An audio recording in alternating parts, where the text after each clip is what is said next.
Welcome, everybody. I'm amazingly grateful, incredibly excited to have Dr. John Arden with me today. And before I get into the bio, I just want to say, hey, John, it's wonderful to connect with you again. So grateful you're here, really appreciative for you, for your message, all that you do. Welcome. It's wonderful to connect again. Oh, I'm honored to be here with you again, Marcus. Always great to see you. Always wonderful conversations as well. And for those not familiar with Dr. John, is an incredible, amazing human being. And we're going to be talking today about the second edition coming out of Rewire Your Brain, which is, I'm going to talk about this in a moment. But to give some background, Dr. John Arden, PhD, ABPP, is the author of more than 15 books, including an incredible recent bestseller, Mind, Brain, Gene Towards Psychotherapy Integration. So many other books that I've got in my personal library as well, Brain to Brain, the Brain Bible, as well as this one here. We spoke about Rewire Your Brain and brain-based therapy with adults and brain-based therapy with children and adolescents as well. So an amazing author, incredible contributor in that way. He's previously served as Director of Training in Mental Health for Kaiser Permanente in the Northern California region, and where he oversaw training programs for 24 medical centers, where over 150 postdoctoral residents and interns trained every year. He's presented seminars and workshops throughout the world in over 30 countries and all throughout the United States as well. And in addition to writing his books, he's developed great deep insights and written in the areas of anxiety, OCD, PTSD, as well as improving your memory. The great book, Improving Your Memory for Dummies.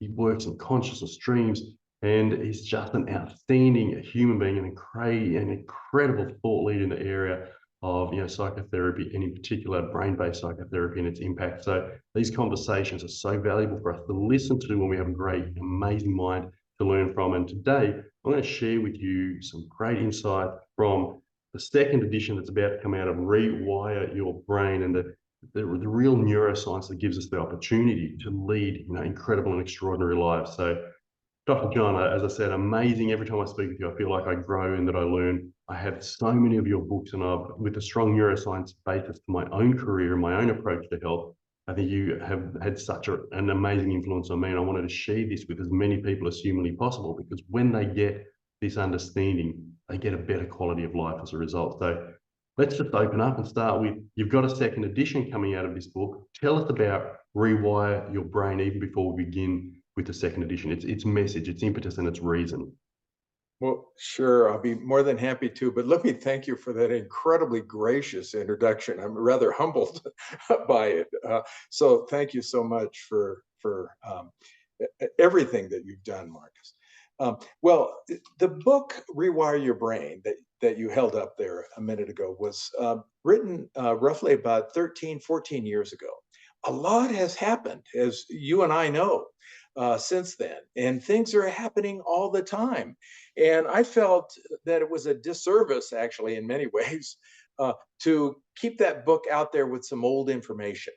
I think it's fine and everything. There are a lot of other great books out there too by a whole bunch of other authors, but I felt that it was very incomplete based on a lot of, well, let's just call it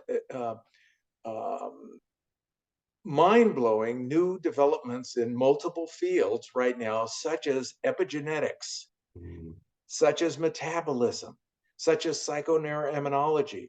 And I didn't cover those areas. I didn't cover epigenetics. I didn't cover the immune system in any tangible way back then, and didn't talk about the interaction between the mind, brain, and gene, and all of the integrated areas that we need to present to our clients. And most importantly, bring it down to earth. Because, a lot of these sciences are, well, they're pretty arcane. And you and I read a lot of the, professional papers in these very amazing journals, peer-reviewed journals, but we need to bring it down to earth. We need to make it tangible. We need to make it understandable for our clients. And that's what that book is about. Yeah, perfect. And that's something I just really want to emphasize, that this book has a wonderful gift to a wide scope of areas of interest. And so the first thing is, if you are a practitioner and you want to understand more about the brain and the brain's influence on health, on the body, on how a person can experience great health, then you're going to increase your scope of knowledge and understanding. And that's, the book brings value to that. And I found that as a practitioner, building my knowledge base around great books like this, which takes almost inaccessible literature. You can't read a peer-reviewed journal with the scientific reports unless you have a scientific background and a willingness to drown yourself in that type of writing and that type of a research. But you do a wonderful job in bringing that research to a way it can be understood, not only by the practitioner who wants to increase their knowledge, but also a person within the community, a person who says, I want to understand more about my body and my nervous system and how I can rewire my brain to have a better quality of life. So this is also an accessible book for the patient or for the person, the lay person,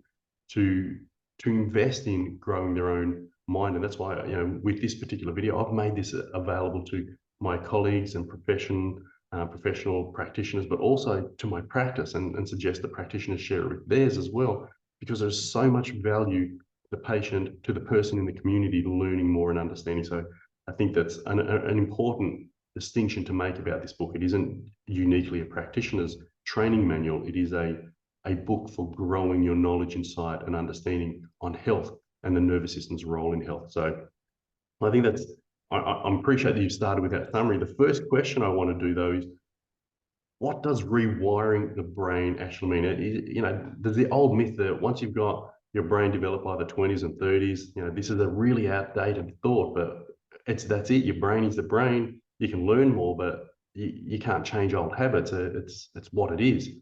Can we actually rewire the brain? Well, in many ways, you and I wouldn't be in the healthcare professions if that weren't possible. In fact, people would be sentenced to a life of dreary if they started out depressed and then they come to us and we say, well, you've got a bad brain, forget it. Well, thanks for the payment. But the reality is we are incredibly adaptive creatures. I mean, look at us. We're all over the planet. I mean, in some cases, we're doing damage to the planet. Meanwhile, but we're all over the planet. We can do good things, we can do bad things, and our brains make that possible. Now, not only our brains, and this is one of the major changes between the first edition and the second edition, but many people think they're sentenced by bad genes. And the new field of epigenetics shows how genes can be turned on and turned off by lifestyle. And you and I, Marcus, we're part of this healthcare profession that helps people change their lifestyle. I mean, we were talking about your intermittent fasting. That's changing your lifestyle, has a huge effect on your metabolism, without a doubt. And so your DNA is not your destiny. Your brain is not a broken brain that can't be fixed. And your immune system as well is incredibly adaptive, because we wouldn't be able to encounter various viruses and bacteria and so on without an adaptive immune system. So we need to keep the entirety healthy, and all these elements work together, not independent. They work together. So the future of healthcare is all about integration. Yeah, beautiful. And let's talk through some of those points you just highlighted. So epigenetics, the ability to switch on or switch off genes that may be triggering supposed genetic conditions and therefore health challenges. So someone may come in and say, I've got depression. My mother had depression. My grandmother had depression. Depression is genetics for me. Or I've got rheumatoid arthritis, and my rheumatoid arthritis is genetic. What I'm hearing you say, and what I know from the science as well, is these factors may have a genetic element to them, but with the right understanding and the ability to rewire your brain to access neuroplasticity, changes to the brain and how the brain messages the body, you then have the ability to alter that genetic trajectory, if you like, that genetic outcome, by lifestyle choices, including not just diet and exercise, but even the way you think and the way you process emotions. You can alter your genetic potential to experience a greater quality of life. So can you talk more about that, and how this research is really showing the incredible potentiality and possibility we have for health? Sure. You mentioned two major factors, diet and exercise. But let's talk about one of the most revolutionary discoveries in the field of epigenetics, in our field of health and mental health. Roughly about 25 years ago, some researchers at McGill University in Canada discovered that positive nurturants early in life turn on genes that help us develop a better thermostat for stress. In other words, nurturing and nourishing developmental history helps a person later adapt to challenges. Wow, we psychologists thought that all along, but we didn't have the science. Well, then we developed a better understanding of neuroscience, and we explained that with a number of different um, descriptions of various neural networks and everything else. But now we're down to gene expression. And Mm, Michael Meany, his colleagues at McGill showed us, in fact, that these cortisol receptors on the hippocampus and hypothalamus help with that thermostat-like function. So what I'm basically saying is the quality of your relationships has a major effect on gene expression, on your stress resiliency. Wow, that's amazing. And so I needed to address that in the new edition of this book, but also your immune system. So I mentioned this mouthful term, psychoneuroimmunology. All that means really is the interaction between your mind, your brain, and your immune system. And we know that through this field, the quality of our relationships has another major effect on the infrastructure of your entire body, your immune system, your gene expression, the way your brain's operating, and all that, but not independent of all those other elements. So then you've got metabolism and your mitochondria, and you've got ATP. Well, who's talking about that right now? Very few people. I felt so compelled to address that. So I mentioned mitochondria. Well, that's probably a big mouthful term. Let's just call them mitos because they're mighty. And without them, you won't have energy called ATP. And instead of calling it ATP, call it all that power. And without that, you die. You mm. run on empty. You're sluggish, you're tired, you're depressed. And so we need to know how to feed the mitos so they can produce all that power so you can have positive thoughts. And by your intermittent fasting, by the way, Marcus, you're having a huge effect on your mitos to produce the ATP. And so lifestyle is critically important. And I'm always talking about the seeds elements, and we've talked about three of them so far. Another one is sleep. And drug sleep is not good sleep. We need to know how to pay close attention to clean sleep. Otherwise, you're going to run into major problems like even dementia later on. So there are multiple aspects that we need to talk about in this new area we call integrated healthcare.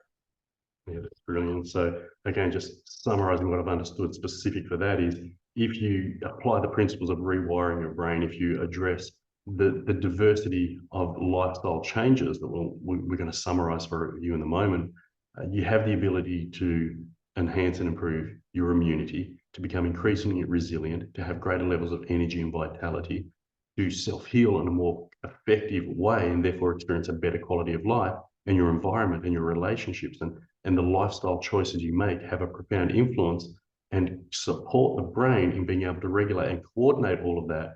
And the key is knowing what to do, knowing how to do it so that you can experience the best outcome. So you spoke about seeds. I know you've got a wonderful model that makes it really easy to embrace all these individual lifestyle elements into one model. Run through all of those points of seeds very clearly. Sure. I wanted to come up with a mnemonic that people would remember. And it's a kind of a catchy one, I guess. You know, plant seeds, cultivate seeds over a lifetime. You'd be a whole lot healthier. You'd have less depression. You probably develop the symptoms of dementia much later than other people. So these five healthy factors need to be planted, seeds need to be cultivated over a lifetime.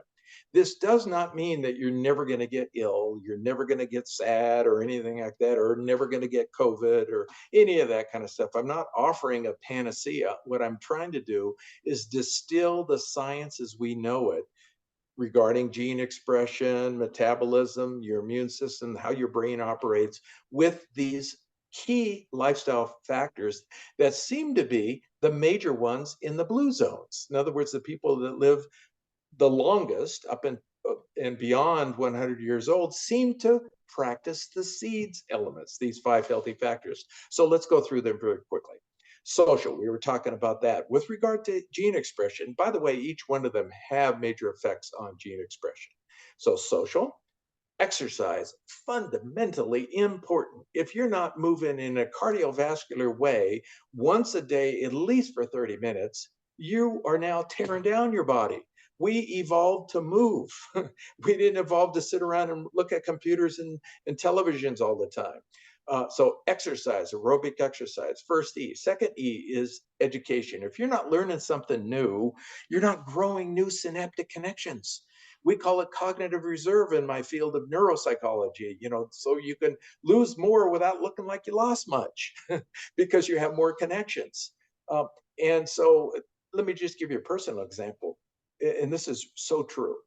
The more I learn, the more I realize how little I know. Mm. It is incredibly motivating. It's exciting to be that humbled. And so my hunger to learn more is just exciting. It makes the world interesting. So education, critically important. Well, diet, we've talked about diet multiple times, and we know that diet is really the fuel for the mitochondria, as well as breathing, by the way. And so we know that most people in the Western world are practicing a pretty pathetic diet. It's actually shrinking the brain, specific areas of the brain, by the way. Hippocampus shrinks with the Western diet, especially the left hippocampus and areas of the prefrontal cortex. Bad news. Let me just touch on the last S, which is sleep.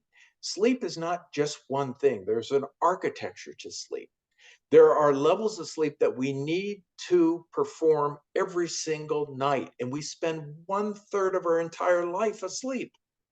We need to have clean sleep. And right now, people are taking all sorts of garbage, both prescribed and over the counter, that literally plug up the capacity to clean their brain. So there, about the glycemic system, where there's this washing that takes place. Your glial cells shrink up and roughly about 20% of their, and then allow the cerebral spinal fluid to flush out all these metabolites that build up over the day. Well, we know from the World Health Organization and other entities of studies with over 250,000 people that people taking Benadryl-like substances or benzodiazepines literally clog that process up and develop dementia much more quickly. So we need clean sleep. So all those seeds elements are described in the book, and I try to get to the science, but again, in a down-to-earth way, so we can highlight the importance of these lifestyle factors so people don't get depressed and anxious, and they can have a vibrant life and enjoy learning, enjoy all the wonderful things that are available to us, and also respond to challenges, because we have a lot of challenges occurring today. Yeah, that's brilliant. And as I said, I read this this over 10 years ago, and I've got, I said, so many of your books, and I think the insights from those are so profound.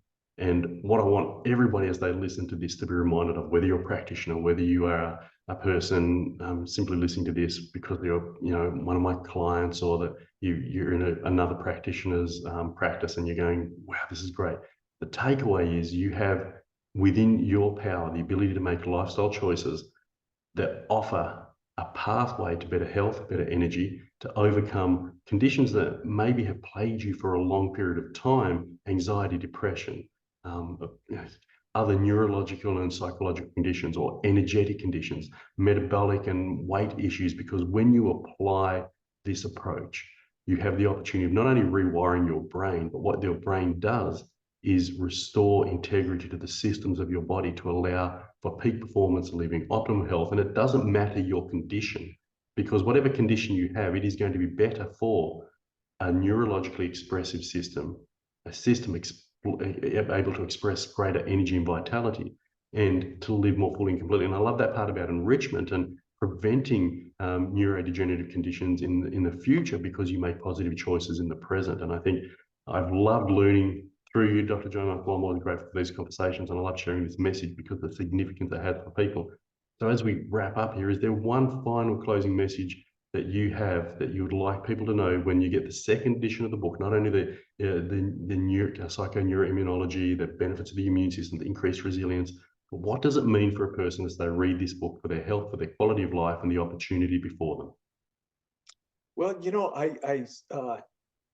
I really think that attitude is critically important. So that's why I included this last chapter on actually a body of literature that relates to current research around positive psychology related to the the issues such as gratitude, such as forgiveness, such as compassion towards others. If you practice those and others that I described, there's a lot of really strong neuroscience support for the health of your brain.